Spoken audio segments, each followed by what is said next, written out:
रैदास रविदास का साहित्यिक परिचय। संत रैदास रविदास मध्यकाल के एक भारतीय संत थे।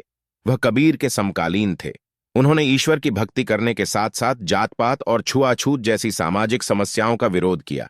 इसीलिए इन्हें सतगुरु की उपाधि दी गई। उन्होंने रैदासिया अथवा रविदासिया पंथ की स्थापना की। आचार्य रामचंद्र शुक्ल ने लिखा है, रैदास का कोई ग्रंथ नहीं मिलता। फुटकल पद ही बानी के नाम से संतबानी सीरीज में संग्रहित हैं। 40 पद तो आदि गुरु ग्रंथ साहब में दिए गए हैं।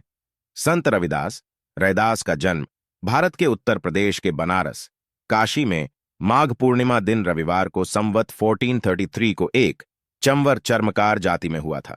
उनका एक दोहा प्रचलित है, 1433 की माघ सुदी 15 दुखियों के कल्याण हित प्रगटे श्री रविदास। उनके पिता का नाम संतोख दास और माता का नाम कलसां देवी था। उनकी पत्नी का नाम लोना देवी बताया जाता है। रैदास ने साधु संतों की संगति से पर्याप्त व्यावहारिक ज्ञान प्राप्त किया था। पेशे के रूप में वे जूते बनाने का काम किया करते थे और अपना काम पूरी लगन तथा परिश्रम से करते थे। वे समय से काम को पूरा करने पर बहुत ध्यान देते थे। संत रामानंद के शिष्य बनकर उन्होंने आध्यात्मिक ज्ञान अर्जित किया। संत रविदास जी ने स्वामी रामानंद जी को कबीर के कहने पर गुरु बनाया था, जबकि उनके वास्तविक आध्यात्मिक गुरु कबीर ही थे। उनकी समयानुपालन की प्रवृत्ति तथा मधुर व्यवहार के कारण उनके संपर्क में आने वाले लोग प्रसन्न रहते थे। रविदास परोपकारी तथा दयालु स्वभाव के थे। दूसरों की सहायता करना उनका स्वभाव बन गया था। साधु संतों की सहायता करने में उनको विशेष आनंद मिलता था। वे उन्हें प्रायः मूल्य लिए बिना जूते भेंट कर दिया करते थे। उनके स्वभाव के कारण उनके माता पिता उनसे अप्रसन्न रहते थे। कुछ समय बाद उन्होंने रविदास तथा उनकी पत्नी को अपने घर से भगा दिया। रविदास पड़ोस में ही अपने लिए अलग से रहने की व्यवस्था कर तत्परता से अपने व्यवसाय का काम करते थे और शेष समय ईश्वर भजन तथा साधु संतों के सत्संग में व्यतीत करते थे। उनके जीवन की छोटी छोटी घटनाओं से समय तथा वचन के पालन संबंधी उनके गुणों का पता चलता है। एक बार एक त्योहार के अवसर पर पड़ोस के लोग गंगा स्नान के लिए जा रहे थे। रैदास के शिष्यों में से एक ने उनसे भी चलने का आग्रह किया तो वे बोले, गंगा स्नान के लिए मैं अवश्य चलता, किंतु गंगा स्नान के लिए जाने पर मन यहां लगा रहेगा तो पुण्य कैसे प्राप्त होगा। मन जो काम करने के लिए अंतःकरण से तैयार हो वही काम करना उचित है। मन सही है तो इसे कठौते के जल में ही गंगा स्नान का पुण्य प्राप्त हो सकता है। कहा जाता है कि इस प्रकार के व्यवहार के बाद से ही कहावत प्रचलित हो गई कि मन चंगा तो कठौती में गंगा।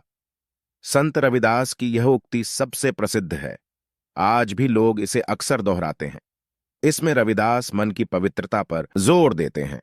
वह कहते हैं कि जिस व्यक्ति का मन पवित्र होता है उसके लिए एक कठौती, एक बर्तन का सामान्य पानी भी गंगा की तरह पवित्र होता है।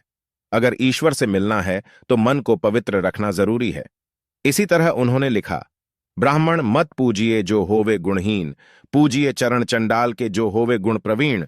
किसी को सिर्फ इसलिए नहीं पूजना चाहिए क्योंकि वह किसी उच्च कुल या उच्च पद का है।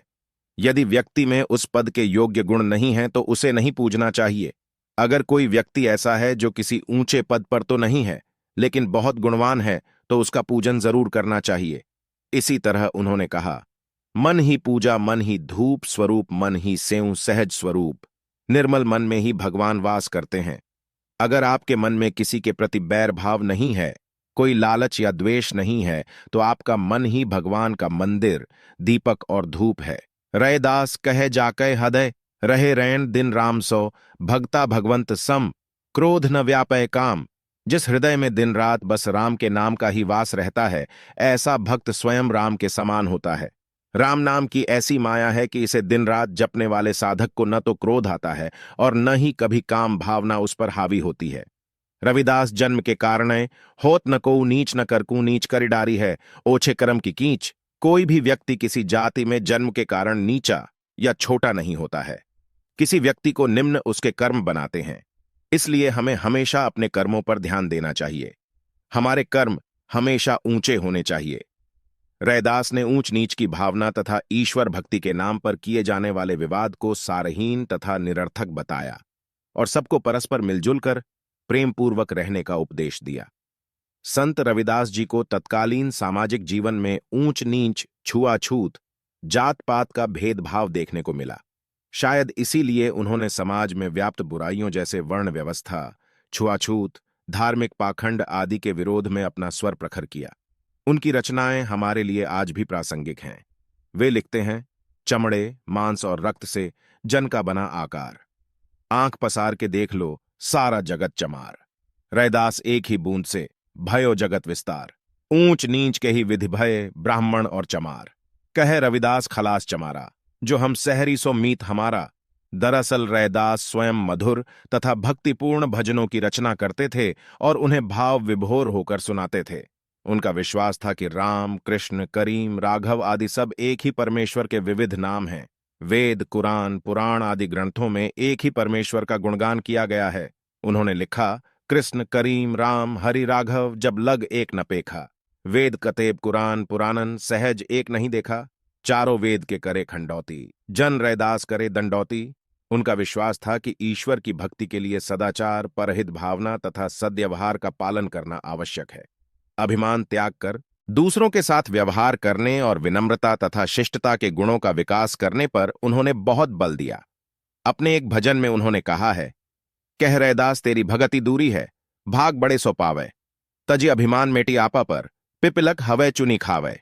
उनके विचारों का आशय यही है कि ईश्वर की भक्ति बड़े भाग्य से प्राप्त होती है। अभिमान शून्य रहकर काम करने वाला व्यक्ति जीवन में सफल रहता है, जैसे कि विशालकाय हाथी शक्कर के कणों को चुनने में असमर्थ रहता है, जबकि लघु शरीर की पिपीलिका, चींटी, इन कणों को सरलतापूर्वक चुन लेती है। इसी प्रकार अभिमान तथा बड़प्पन का भाव त्याग कर विनम्रतापूर्वक आचरण करने वाला मनुष्य ही ईश्वर का भक्त हो सकता है। रैदास की वाणी भक्ति की सच्ची भावना, समाज के व्यापक हित की कामना तथा मानव प्रेम से ओतप्रोत होती थी। इसलिए उसका श्रोताओं के मन पर गहरा प्रभाव पड़ता था।